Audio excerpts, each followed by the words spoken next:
প্রয়োজন কিন্তু মানুষকে অনেকটাই বদলে দেয়। এমন এমন অনেক কিছুই আছে যেটা আপনি আগে কখনোই করেননি, কিন্তু প্রয়োজনের সময় আপনি না করলেই না এমন একটা সিচুয়েশন যখন চলে আসে, তখন কিন্তু সেই কাজগুলো আপনার ভালো লাগার কাজের মধ্যেই পরিণত হয়ে যায়। আর এই প্রয়োজনীয়তা থেকেই কিন্তু আমরা জীবনে অনেক কিছু শিখতে পারি, নতুন নতুন অনেক কিছু জানতে পারি, তাই না? তো শুরু করি আজকে আমার দিনটা। আর এতক্ষণ এই কথাগুলো এর জন্যই বললাম, আমি কিন্তু এর আগে কোনোদিনও বাজার করিনি, কখনো বাসায় কোনো কিছু লাগবে সেটা যে আমি নিয়ে আসবো সেটাও প্রয়োজন হয়নি। কিন্তু এখন যখন যান বাচ্চাকে নিয়ে স্কুলে যাই, বাহিরে প্রতিদিন বের হওয়া হয়, তখন রাস্তায় যখন কোনো সবজির দোকান দেখি বা কোনো মুদির দোকান দেখি, তখন ঘরের যদি কোনো কিছু প্রয়োজন হয় বা আমার মনে হয় যে সেটা আমি নিয়ে গেলেও চলে, জান্নাতের বাবাকে আবার কেন বলবো, কেন কষ্ট করে নিয়ে আসবে, আমার হাতের কাছে যেহেতু আছে আমি নিয়ে যাই। তাই আমি কিন্তু এখন টুকটাক এটা ওটা কিনি। আর এই তো আমার জান বাচ্চাও কিন্তু আমাকে হেল্প করছিল, সে লেবুর স্মেল নিয়ে দেখছিল কোন লেবুটা নেওয়া যায়। তার সাথে কাঁঠালের বিচিও দেখলাম, দেখে তো আর লোভ সামলাতে পারলাম না, তাই বললাম যে মামা তাড়াতাড়ি কাঁঠালের বিচি দিয়ে দেন আমাকে, কারণ কাঁঠালের বিচি তো সীমিত থাকে, সবসময় পাওয়া যায় না।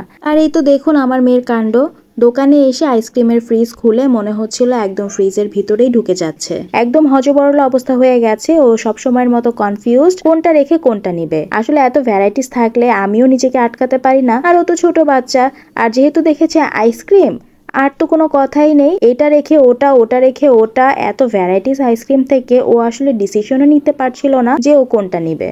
মামে মিলে বাজার সদাই করলাম, তারপর বাসায় ব্যাক করতে হবে, আর মোটামুটি ঘরের কিছু কিছু জিনিস লাগতো যেগুলো আমি কিনে নিয়েছি। আর সেই সাথে জান বাচ্চাকেও আইসক্রিম কিনে দিলাম। ওকে নিয়ে যেহেতু দোকানে গিয়েছি, ওর বায়না তো থাকবেই কোনো না কোনোটা, আর ওকে তো আমাকে কিছু কিনে দিতেই হবে। আর আরেকটা কথা হচ্ছে, যেটা আমি একদম পার্সোনালি ফিল করি, আপনি যখন সংসার করবেন তখন আপনার হাজবেন্ডের সেই সংসারের প্রতি যে দায়িত্ব, আপনি একজন স্ত্রী হিসেবেও কিন্তু আপনারও সেম দায়িত্বই থাকাটা উচিত। দুইজন মিলেই যদি সাংসারিক কাজগুলো বা সাংসারিক যে প্রয়োজনীয়তাগুলো সেগুলো যদি ফুলফিল করা যায়, তাহলে কিন্তু একজনের উপরে চাপটা কম পড়ে।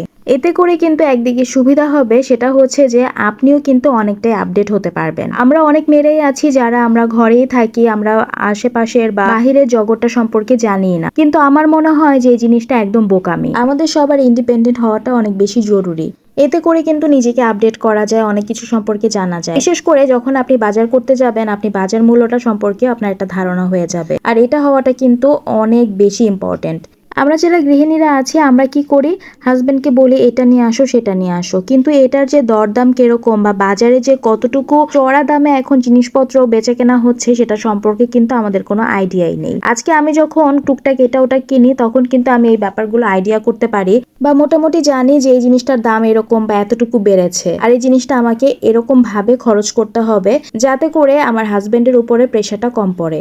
আমি কি ঠিক বলেছি কিনা আমি জানি না, কিন্তু আমার পার্সোনাল চিন্তা ভাবনা থেকে আমি বললাম, কারণ আমি আগে এইসব সম্পর্কে কোনো ধারণাই আমার ছিল না। আমি কোনোদিন জানতেও চাইতাম না যে বাজার মূল্য কতটুকু আছে, কিরকম আছে, কতটুকু কি বেড়েছে বা কমেছে কিনা। কিন্তু এখন যখন আমি বাহিরে যাই, টুকিটাকি কেনাকাটা হয়, তখন কিন্তু আমি ব্যাপারগুলো রিয়ালাইজ করতে পারি, আর এসব সম্পর্কে কিন্তু আমার ধারণাটাও মোটামুটি হচ্ছে। এজন্যই বললাম যে প্রয়োজন মানুষকে অনেক কিছু শিখিয়ে দেয়। আজকে আমি এটা না করলেও পারতাম, বাট আমার কাছে ভালো লাগে। আর আমার মনে হয় যে আমরা যখন সংসার করব, তখন দুইজন দুইজনকে যদি হেল্প করি, তাহলে কিন্তু আমাদের সম্পর্কটা আরো বেশি ভালো হবে। আমি যখন কোনো কিছু কিনে নিয়ে আসি, জান্নাতের বাবা তখন হেসে বলে তুমি কেন আনতে গেলে, আমাকে বললেই তো হতো। আমি উত্তরে বলি যে কেন, আমার সামনে যেহেতু ছিল আর আমার এটা প্রয়োজন, বাসায় এসে তোমাকে বলে আনা যে কথা, আমি নিয়ে আসলেও কিন্তু একই রকম কথা। আর জান্নাতের বাবা ভালো করেই জানে আমি এর আগে কখনো এরকম ভাবে কেনাকাটা করিনি, বা ঘরের কোনো জিনিস যে আমি কিনতে যাবো সেটাও কখনো হয়নি। তো এর জন্য আসলে ব্যাপারগুলো মনে করে যে কেন তুমি কষ্ট করে আনতে যাচ্ছ। আমার মতে সব ব্যাপারে ধারণা থাকাটা অনেক বেশি জরুরি, কারণ জীবনে কখন আপনি কোন পর্যায়ে চলে যাবেন, কখন আপনার কোন জিনিসটা প্রয়োজন হবে, সেই সময়ে কিন্তু আপনি সেটা যদি করতে না পারেন, আপনার নিজের কাছেই খারাপ লাগবে। তাই জীবনের প্রত্যেকটা স্টেপে যদি আপনি নিজেকে প্রস্তুত রাখেন সব জায়গাতে, তাহলে কিন্তু এটা আপনার জন্য অনেক বেশি উপকার বয়ে নিয়ে আসবে। আর এটার ফল কিন্তু আপনি তখনই বুঝতে পারবেন যখন আপনার কোনো একটা কিছু প্রয়োজন হয়েছে, আপনি নিজে থেকেই সেটা করতে পেরেছেন, কারো প্রতি আপনাকে নির্ভরশীল হতে হয়নি। আর এটার জন্য নিজেকে বেশি বেশি করে প্রস্তুত করতে হবে, আর বেশি বেশি করে জ্ঞান অর্জন করতে হবে। শুধু বইয়ের জ্ঞান অর্জন করলেই হবে না, জীবনে কিন্তু অনেক এমন কিছু আছে যেটা বই পুস্তকে লেখা থাকে না, আপনার নিজের মন থেকে নিজের বিবেক দিয়ে আপনাকে করে নিতে হবে। আশা করছি সবাই বুঝতে পেরেছেন, আর আমার কথা বলায় যদি কোনো ভুল ভ্রান্তি হয়, এটার জন্য আমি আপনাদের সবার কাছ থেকে সরি বলে নিচ্ছি। সবাই ভালো থাকবেন, সুস্থ থাকবেন, আমার জন্য বেশি বেশি দোয়া করবেন, আর আপনাদের বেশি বেশি ভালোবাসা আমাকে দিবেন। ইনশাল্লাহ আবারও কথা হবে অন্য কোনো দিন অন্য কোনো ব্লগে। আর সে পর্যন্ত আপনাদের সবার কাছ থেকে আমি বিদায় নিয়ে নিয়েছি। সবাই ভালো থাকবেন। আল্লাহ হাফেজ।